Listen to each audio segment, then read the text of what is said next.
All right, you guys. Salute to y'all tapping on there, man. Let's get right into this story, man. Appreciate all y'all, man. Jay-Z, man, I don't know why his name keeps coming up in this news, but he is back in the news for something, and this is just outrageous what I'm reading right now, man, and all these reports that are coming out today. But apparently, according to the reports, Uncle Nearest allegedly hit a $20 million loan that was provided by rapper Jay-Z. Now, Kentucky lender, Farm Credit Mid-America, FCMA, has accused Uncle Nearest of fraud, alleging that the Tennessee whiskey maker hid a $20 million loan given to the brand by media mogul Jay-Z. Now, the accusation is included in the latest filings of a legal battle between the lender and the whiskey brand. The lawsuit began in July of 2025 when FCMA claimed Uncle Nearest owed more than $108 million across several loans and accrued interest. In the lawsuit, the lender claimed the whiskey producer provided quote-unquote apparently inaccurate, end quote, barrel inventory reports that overstated values by US $21 million, I should say, sold whiskey barrels to pay other obligations, and discounted future revenue streams to at least four parties. Since then, the court has appointed a receiver for Uncle Nearest, who is now attempting to stabilize the company. According to the receiver and FCMA, Uncle Nearest is insolvent and owes nearly $200 million. The founders, Fawn and Keith Weaver, dispute this and want to end the receivership. However, in February, the receiver listed the business property on the Massachusetts island of Martha's Vineyard for sale. The property was mentioned in the original lawsuit by FCMA. The lender claimed that Uncle Nearest borrowed nearly $2.3 million for the property, which was allegedly purchased through a separate LLC and later mortgaged to another lender in violation of the loan agreements. In October, it was reported that the receiver was also investigating the possibility of selling other non-income producing assets owned by Uncle Nearest, including his vineyard in Cognac.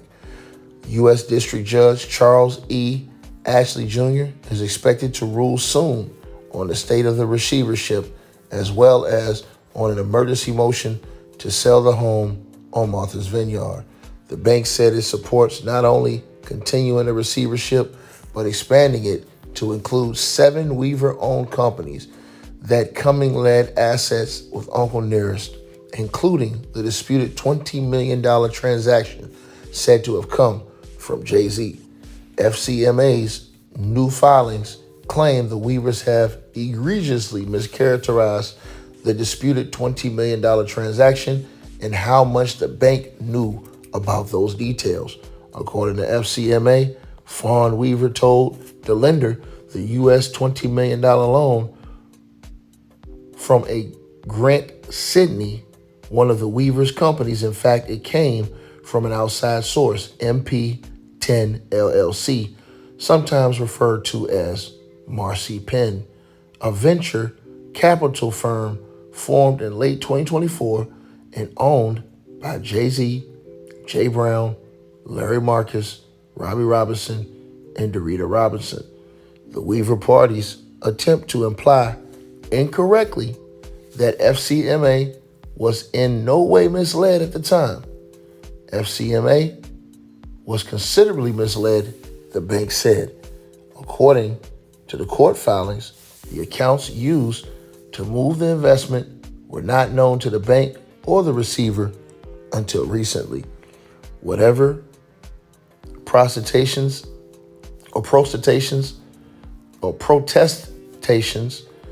Mrs. Weaver makes now, to the contrary, do not change the fact that the Marcy Penn loaned money to Uncle Nearest Inc., not Grant Sidney. Mrs. Weaver, who exercises complete control over Uncle Nearest and Grant Sidney, moved the proceedings from Uncle Nearest to Grant Sidney to make sure that the $20 million coming in could not be snatched by FCMA, the bank said. Mrs. Weaver's own testimony shows that Grant Sidney, the largest shareholder of Uncle Nearest, whose sole stockholder is also the CEO of Uncle Nearest, Mrs. Weaver, and exercises complete control of both entities, orchestrated and executed a scheme to perpetuate the violation of Uncle Nearest's legal duty or to commit a dishonest and unjust act in a contravention of FCMA's rights, the bank continued. Marcy Penn has since said Uncle Nearest is in default on the loan, according to the bank's filings. Uncle Nearest has denied fraudulent conduct regarding Marcy Penn $20 million loan and asked for FCMA's allegations to be ignored, struck, and dismissed. The loan money, the Weavers say, all went to Uncle Nearest or related entities or vendors, and that it came from an outside source is irrelevant.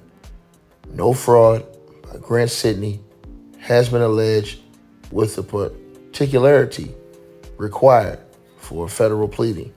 The assertion that Uncle Nearest engaged in fraudulent conduct relating to the MP10 transaction is not correct, the Weavers filing claim.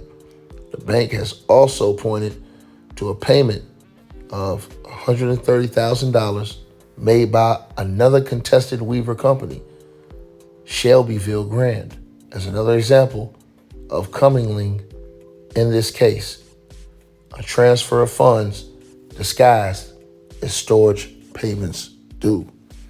In a separate filing, the bank argued that the Weavers have not presented sufficient evidence to warrant handing the company back to them.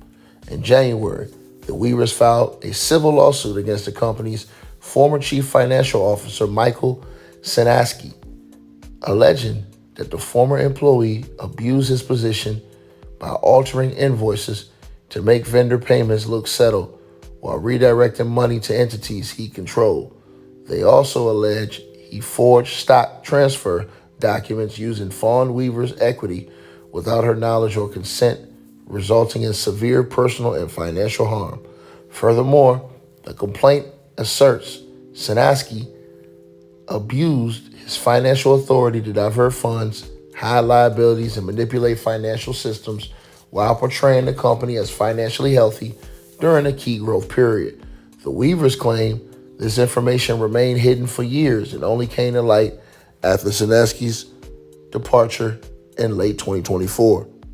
In addition, in their own filings in a lawsuit with FCMA, the Weavers have accused the bank of fraud in its characterizations of the circumstances leading up to the receivership, alleging that Farm Credit misled the court about Uncle Nearest's financial circumstances. The Weavers accused Farm Credit of fraud on the court for a pattern of making serious financial allegations that are rebutted and then dropped only to be followed by new allegations. The bank added they paint themselves as victims of greed and portray FCMA as a villain bent on their personal destruction. The true story is simpler, though perhaps far less interesting to the Weaver parties. Uncle Nearest owned the debt to FCMA and other creditors. Uncle Nearest defaulted on that debt. Uncle Nearest was and is insolvent, and this receivership is necessary.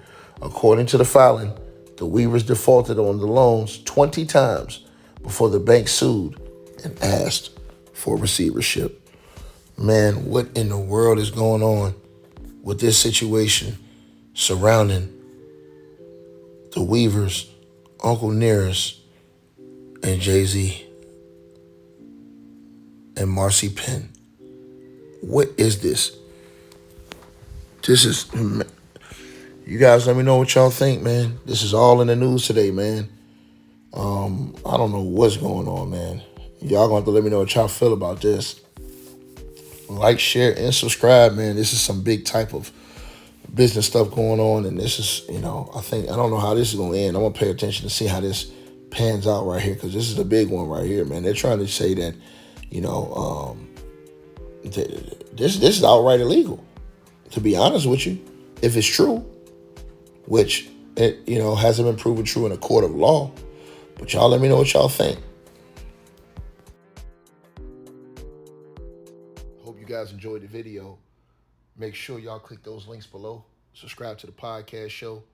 You can donate support to the channel, Cash App, PayPal, or buy that weight loss formula. All the links are below. Peace.